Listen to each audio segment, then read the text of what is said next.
Now, children, today we will start section 2.3 Making of the Indian Constitution.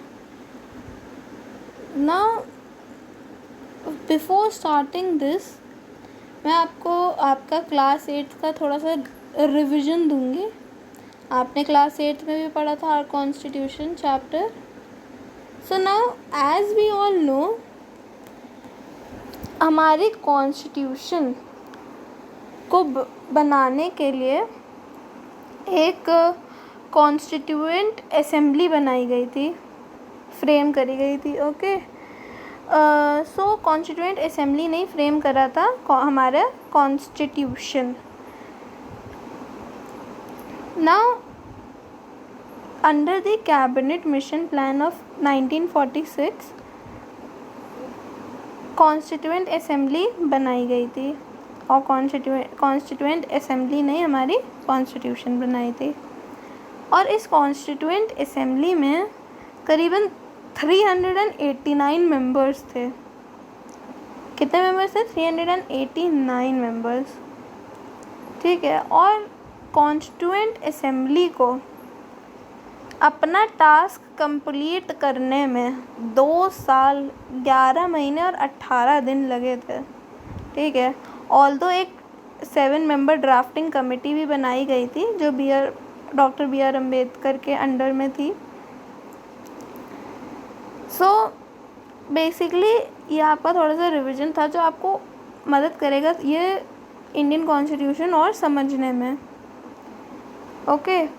Now ये तो अब general knowledge का question है कि when was the constitution adopted. Now it was adopted by the Constituent Assembly of India on 26 November 1949. पर वो effect में आई थी, मतलब इट केम इनटू फोर्स और इफ़ेक्ट ऑन 26 जनवरी 1950. तो उसकी जो डेट थी 26 जनवरी वो चूज़ करी गई थी ड्यू टू हिस्टोरिकल इम्पोर्टेंस. वो कभी बाद में करेंगे. सो अभी मैंने आपको हल्का बहुत थोड़ा सा पैराग्राफ मैंने आपको रिवाइज करवाया है because these are things that you should know. Okay, before starting specially Indian constitution. Like the South Africa, India's constitution was also drawn up under very difficult circumstances. हम लोग ने अभी साउथ अफ्रीका तो करा नहीं है, वो डिलीट हो गया. पर जो इंडिया का कॉन्स्टिट्यूशन है वो भी अंडर डिफ़िकल्ट सर्कमस्टांसेस बना था. बहुत कुछ आसानी से नहीं बन गया था. अभी मैंने कहा कि 2 साल, मतलब अप्रोक्सीमेटली आपको 3 साल लगे थे सिर्फ कॉन्स्टिट्यूशन रेडी करने में, और उसमें भी कितने सारे मेंबर्स थे. The making of the constitution for a huge and diverse country like India was not an easy affair. अब देखो, अगर एक छोटा सा रीजन का हो जिसमें एक ही तरह के लोग रहते हो, एक ही रिलीजन कम्युनिटी सब एक ही है, तो उसमें ज़्यादा टाइम नहीं लगेगा बनाने में कॉन्स्टिट्यूशन स्पेशली. ओके. बट अगर आपके पास इतनी बड़ी कंट्री है, इतनी बड़ी रिस्पॉन्सिबिलिटी है कॉन्स्टिट्यूशन बनाने की, एंड जब आपके पास इतनी बड़ी रिस्पॉन्सिबिलिटी है और आपको देखना है कि कोई भी कम्युनिटी और कोई भी चीज़ इन्फीरियर ना हो किसी से. Okay. There are many things. Okay. क्योंकि कॉन्स्टिट्यूशन एक बेसिक वो बन जाता है जिससे कंट्री गवर्न होती है, एंड उसमें अगर कोई चेंज भी लाना होता है तो it has a proper procedure. तो इतनी बड़ी कंट्री और इतनी डाइवर्स कंट्री के लिए, because there are different religions, different communities, okay, different what should I say languages. So आसान नहीं था बनाना constitution. At that time the people of India were emerging from the status of subjects to that of citizens. और जो हमारी country है उधर लोग subjects of Europe I am saying of the United Kingdom, and they were emerging from that. क्योंकि पहले हमारी country independent नहीं थी. हमारी कंट्री इंडिपेंडेंस के बाद हुई है। ओके, सो अब जो इंडिया के लोग थे वो सब्जेक्ट्स, स्टेटस ऑफ सब्जेक्ट्स, क्योंकि वो पहले वो किसी के सब्जेक्ट थे, ओके, दैट वाज ब्रिटेन। अब वो वहाँ से अब वो सिटीजन्स बन रहे थे इंडिया के। So they were changing from status of subjects to that of citizens. The country was born through a partition on the basis of religious differences. और जो कंट्री है वो पार्टीशन हुआ था किस बेसिस पर? रिलीजियस डिफरेंसेस पर। तो आप फोकस करो कि अगर रिलीजियस डिफरेंसेस पे कंट्री का पार्टीशन हो सकता है तो हमारी कंट्री जिसके पास इतने सारे रिलीजन्स हैं उसको कैसे समेट के रखना है। This was a traumatic experience for the people of India and Pakistan. और ये जो एक्सपीरियंस था पार्टीशन का वो बहुत ट्रोमैटिक था, बहुत शॉकिंग था, ओके, बहुत दुख भरा था for both people of India and of Pakistan. At least 10 lakh people were killed on both sides of the border in partition related violence. और करीबन 10 लाख लोगों की मौत हुई थी जब पार्टीशन के टाइम पर violence related. There was another problem. अब एक और प्रॉब्लम थी पार्टीशन के अलावा और ये रिलीजियस डिफरेंसेस और डाइवर्स कंट्री के अलावा एक और प्रॉब्लम थी। The British had left it to the rulers of the princely states to decide whether they wanted to merge with India और विद पाकिस्तान और टू रिमेन इंडिपेंडेंट। नाउ अब princely states वो कौन सी थी? जिन्होंने अपने सुपीरियर माना था ब्रिटिशर्स को।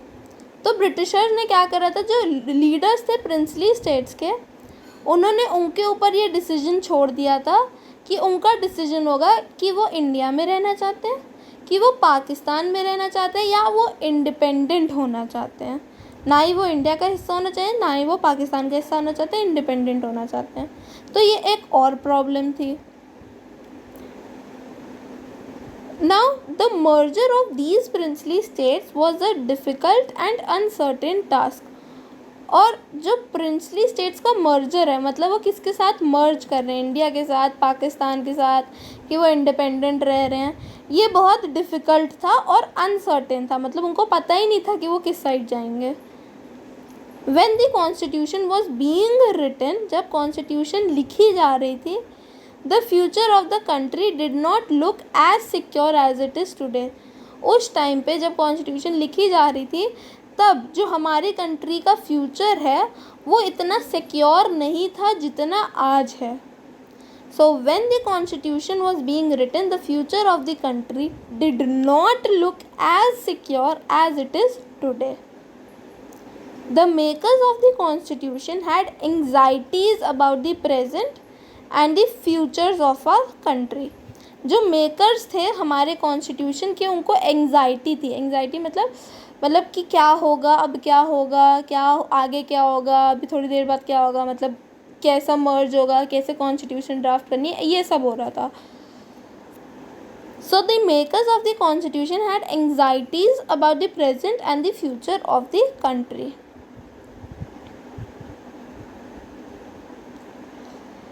Now coming to the path to constitution, मतलब कॉन्स्टिट्यूशन के जाने का रास्ता, ओके, अगर कॉन्स्टिट्यूशन तक पहुंचना है तो वो रास्ता, the path to constitution.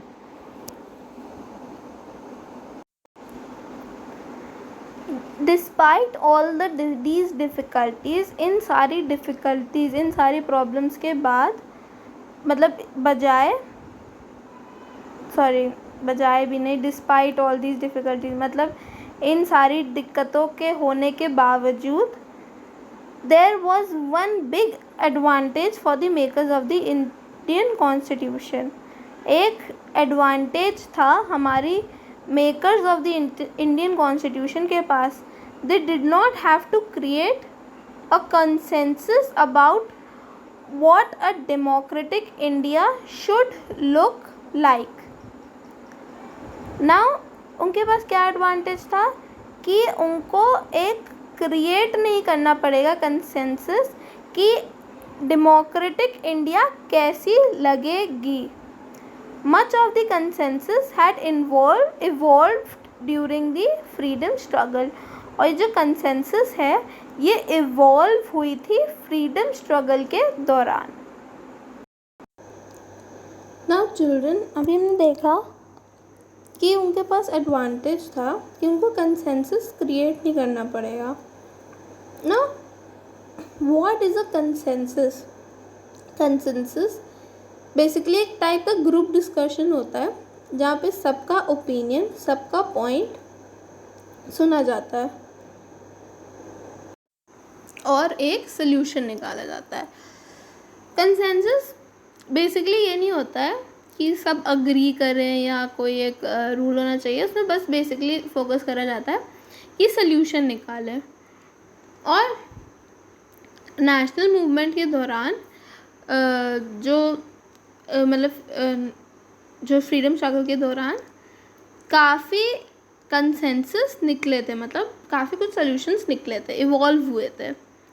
Our national movement was not merely a struggle against a foreign rule. हमारा जो नेशनल मूवमेंट है वो सिर्फ एक स्ट्रगल नहीं था फॉरेन रूल के खिलाफ. It was also a struggle to regenerate our country and to transform our society and politics.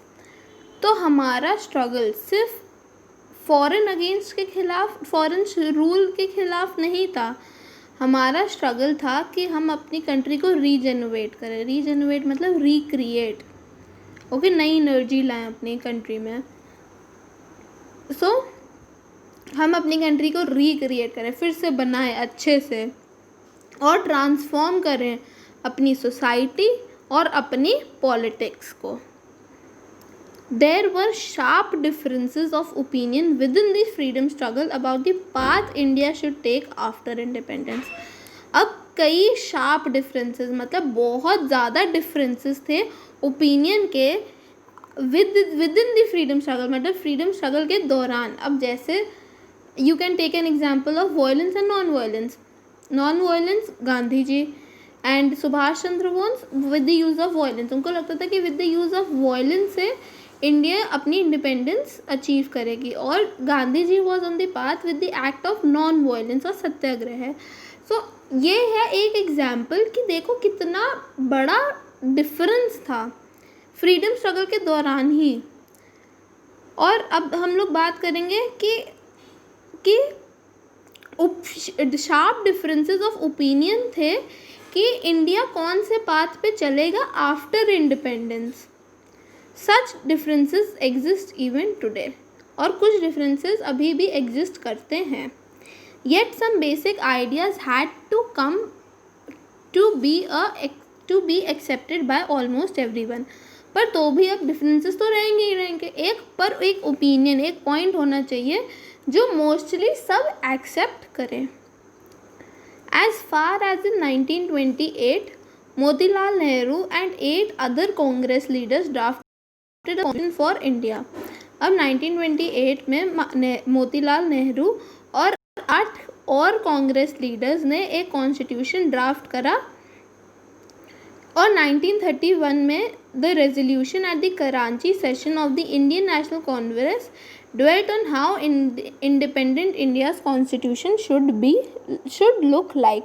और 1931 में एक रेजोल्यूशन निकाला गया Karachi session of national Congress, Indian national Congress में कि इंडिपेंडेंट इंडिया की कॉन्स्टिट्यूशन कैसी लगेगी.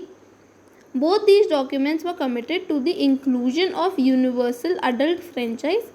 आई hope that you know the meaning of universal adult franchise. What is the meaning of universal adult franchise?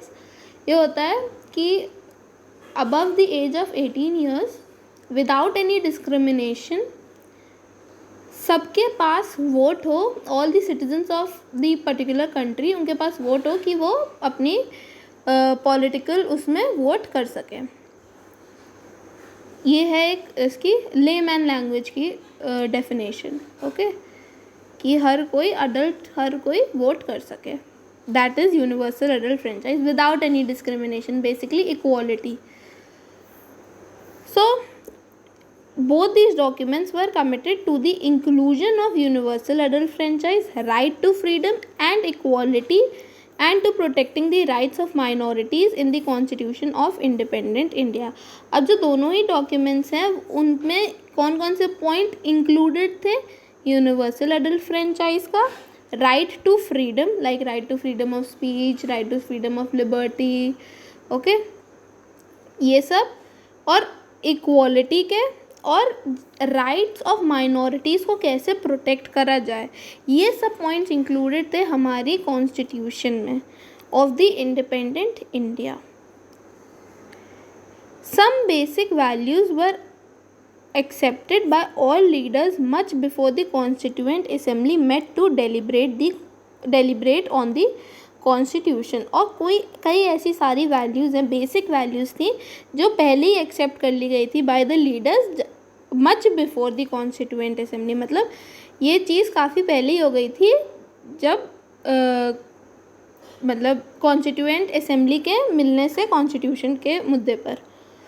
Okay, I hope that I am very clear till here. Okay, we have done making of the Indian Constitution काफ़ी सारा. Now children, if I ask that what were the difficulties faced by the when the Constitution was being made, this is your first question for the worksheet also, that what were the difficulties faced by the makers of the Indian Constitution. ये है आपका question. What were the difficulties faced by the makers of the Indian Constitution? ना इसका भी answer आप लोग points में लिखोगे. दी फर्स्ट पॉइंट मैंने जो ब्लैक पेन से मार्क भी करा हुआ है. पहला point, eight that time the people of India were emerging from the status of subjects to that of citizens. The second point will be the country was born through a partition on the basis of religious differences. Third point, the British had left it to the rulers of the princely states to decide whether they wanted to merge with India or with Pakistan or remain independent. The merger was a difficult and uncertain task. The next point, the future of the country was not secure.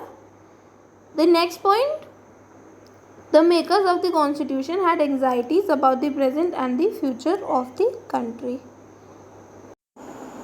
And children, please note this paragraph. This is very important because it has all these important lines. Okay, ये सब बहुत important है. Like उसमें कौन कौन से वो थे? Universal adult franchise, right to freedom, equality, protecting the rights of minorities. Then कहाँ करा गया था? At the Karachi session of the Indian national Congress, okay, 1931. ये सब बहुत इम्पॉर्टेंट है. So please go through all this. Okay.